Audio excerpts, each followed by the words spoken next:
Hello friends, welcome to S Z study. So guys, इस video में हम लोग बात करने वाले हैं कि जो आपको जो रैंक दिया जाता है ना, आपका वेटिंग लिस्ट में इतना रैंक है, सेलेक्टेड में इतना रैंक है, तो ये कैसे बनता है ना, क्या प्रोसेस है इसका और क्लियर होने का प्रोसेस क्या है, कैसे क्लियर होता है ना। और इंटरनल का आपने देखा होगा कि कुछ कम मार्क्स पे उनको आपसे ज़्यादा रैंक दिया जाता है, तो ये कैसे होता है हम इस वीडियो में समझेंगे इस चीज़ को। वीडियो को एंड तक ज़रूर देखिएगा, ठीक है। काफ़ी सारा जो है फ़नी मैसेजेस भी थे, फ़नी कह सकते हैं कि मतलब हमको क्या बार बार चेक करना होगा कि मेरा वेटिंग कितना हुआ, कैसे हमको पता चलेगा कि क्लियर हुआ कि नहीं हुआ, है ना। इस तरह डाउट है स्टूडेंट का, तो इस वीडियो में आपका जो है कंफर्म हो जाएगा। एक जैसे किसी ने पूछा कि मतलब रेलवे में वेटिंग जो है वो कैसे होता है, रेलवे और ये वाला वेटिंग में क्या फ़र्क है ना। ऐसे भी क्वेश्चन पूछ लेते हैं। तो देखो, रेलवे में क्या होता है कि वेटिंग जब क्लियर होता है वहाँ पे, तो वहाँ आपको चेक करते रहना होता है कि रैंक मेरा कम हुआ कि नहीं।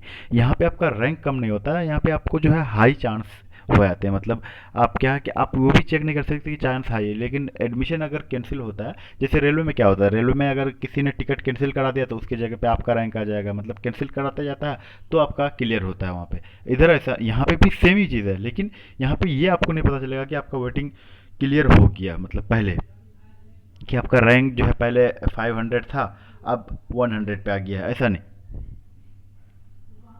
आपका वेटिंग क्लियर होगा तो तभी पता चलेगा, मतलब 500 रैंक पे ही आपका वेटिंग क्लियर होगा, ना कि जो है आपका घट के आके क्लियर होगा, ऐसा कुछ नहीं है। ओके, तो ये बेसिक सा डिफरेंस है, आप समझ गए होंगे। पहले तो मुझे बहुत हंसी आया था, लेकिन नहीं, काफ़ी लोगों को ये समझ में नहीं आता कि भाई ये वेटिंग क्या कैसे क्लियर होता है ना, जाहिर सी बात क्वेश्चन तो बनता था इस पे।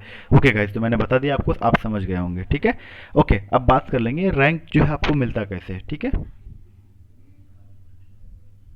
सो गाइज, आप लोगों को पता है कि जो इंटरनल स्टूडेंट होते हैं, जैसे आपका भी अब बारी है, आप अगर एडमिशन एक बार ले लेते हैं तो उसके बाद नेक्स्ट कोर्स के लिए आप भी इंटरनल बन जाएंगे, है ना।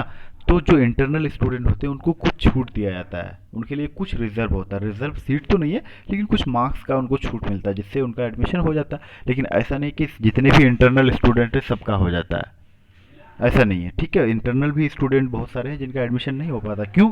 क्योंकि उनको अगर 40 मार्क्स लाना था तो वो 20 मार्क्स ला रहे हैं, तो थोड़ी हो जाएगा, ऐसा नहीं है आप इंटरनल हैं तो कुछ भी हो जाएगा। 5 मार्क्स 6 मार्क्स का गैप होता है ज़्यादातर, है ना। मतलब यही होता है, मतलब 5 to 6 मार्क्स का गैप होता है, जिसमें थोड़ा रैंक भी वेरी करता है। जैसे आपका अगर 40 मार्क्स है, आपका वेटिंग में आ गया, लेकिन वही जो है अगर।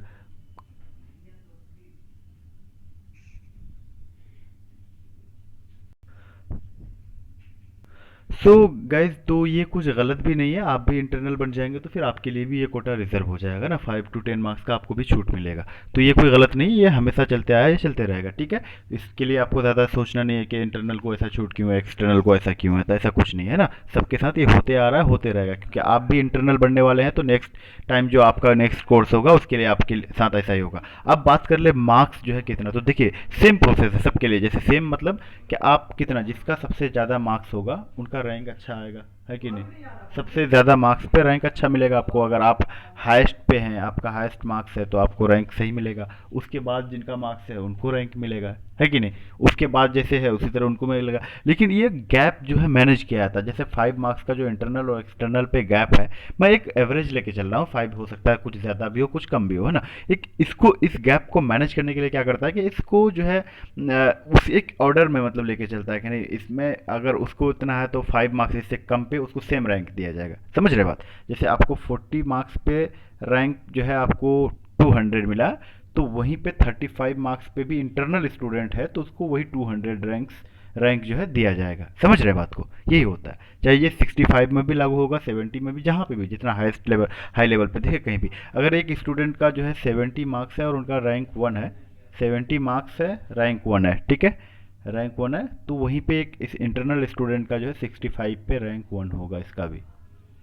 या 2 होगा, समझ रहे हैं। तो ये मार्क्स मैंने 5 मार्क्स का गैप लिया है, इससे ज़्यादा भी हो सकता है, कम भी हो सकता है, ठीक है। मैंने एक एवरेज लिया है। ओके गाइज, आई होप कि आप समझ गए होंगे। और बाकी वेटिंग में भी ऐसा ही, आपका जैसे जैसे मार्क्स घटते जाता है, इंटरनल ऐसे नहीं कि इंटरनल वाले वेटिंग पे नहीं आते, इंटरनल वाले भी वेटिंग पे आते हैं, और एक्सटर्नल भी वेटिंग पे आते हैं, सारे लोग वेटिंग पे आते हैं जिनका मार्क्स कम होता है। कट ऑफ अगर मान लेते हैं 45 कट ऑफ रहा, तो इसके नीचे बिलो 45 सारे लोग वेटिंग में जाएंगे, चाहे वो इंटरनल हो या एक्सटर्नल हो, सब, है कि नहीं। लेकिन वो गैप समझिएगा, लेकिन अगर इंटरनल है तो 42 में वो सेलेक्टेड लिस्ट में आएगा, क्यों? क्योंकि इनको कुछ छूट होता है ना। 42 43 में ये सिलेक्टेड लिस्ट में आएगा, बाकी उससे नीचे होगा तो वेटिंग में चले जाएगा, ठीक है, समझ गए आप। अब आपका वेटिंग क्लियर होने का क्या है, सेम फंडा दोनों के साथ है ना, क्योंकि जो है आपका जो सीट्स है वो लिमिटेड सीट्स है, उसको फुल करना होता है ना, हर हाल में सीट कंप्लीट होना चाहिए। जितना सीट्स है, मान लेते हैं 700 सीट्स बीए में है तो 700 उसको फुल करना है ना, तो वेटिंग को लेके फुल करता है। क्यों? क्योंकि आपने जैसे मैंने बताया था कि रेलवे वाला वेटिंग जो होता है वहाँ पे आपका अगर कैंसिल हुआ कोई सा तो आपका चांस बढ़ जाता है। तो यहाँ पे भी ऐसा ही है, कोई जो है सिलेक्टेड लिस्ट में था, लगभग 100 स्टूडेंट सिलेक्टेड लिस्ट में नहीं लिया एडमिशन, ठीक है। अब 100 स्टूडेंट नहीं लिया तो ये सीट तो खाली हो गया ना, तो ये वेटिंग वाले फिल करेगा आके। तो इसमें से 100 स्टूडेंट चॉइस के बेस पे नहीं लिया, वो कहीं और जगह ले लिया था। 100 और भी निकल गए जो पहुंच ही नहीं पाया टाइम पे, है ना, पहुंच ही नहीं पाया, तो इसका भी ये ख़त्म हो गया। 50 स्टूडेंट और निकल गए जिसका डॉक्यूमेंट ही नहीं था, जो डॉक्यूमेंट रिक्वायर्ड डॉक्यूमेंट है जिसकी वजह से उसका एडमिशन नहीं हुआ। इस तरह के प्रॉब्लम्स हैं, है ना, इस तरह के प्रॉब्लम्स होते हैं जिसकी वजह से वेटिंग क्लियर होता है। और इस तरह के प्रॉब्लम्स जितना ज़्यादा होगा उतना ज़्यादा वेटिंग क्लियर होगा। समझ पा रहे हैं बात को आप? ठीक है, उम्मीद करते हैं आप सब कुछ समझ गए होंगे इस वीडियो में। क्या आपको समझ में नहीं आया, क्या मतलब मैं बता नहीं पाया अच्छा से, तो आप कमेंट करके मुझे बता सकते हैं ताकि मैं नेक्स्ट वीडियो में जो है आपको सही से समझा सकूं। ठीक है, और आपको जो कुछ चाहिए, जिस टॉपिक पे वीडियो चाहिए, आप मुझे कमेंट ज़रूर कर लीजिएगा। मैं हर वीडियो पे स्टार्टिंग पे नहीं बता पाता हूँ कि आपको लगता है कि टाइम ज़्यादा जाता है, तो आप वीडियो का जो है ना स्पीड थोड़ा सा बढ़ा लीजिएगा, है ना।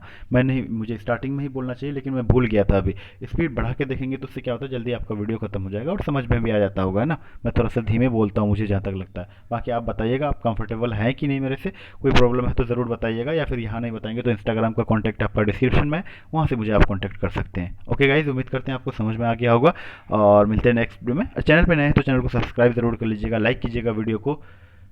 सो मिलते हैं नेक्स्ट वीडियो में, थैंक्स फॉर वॉचिंग।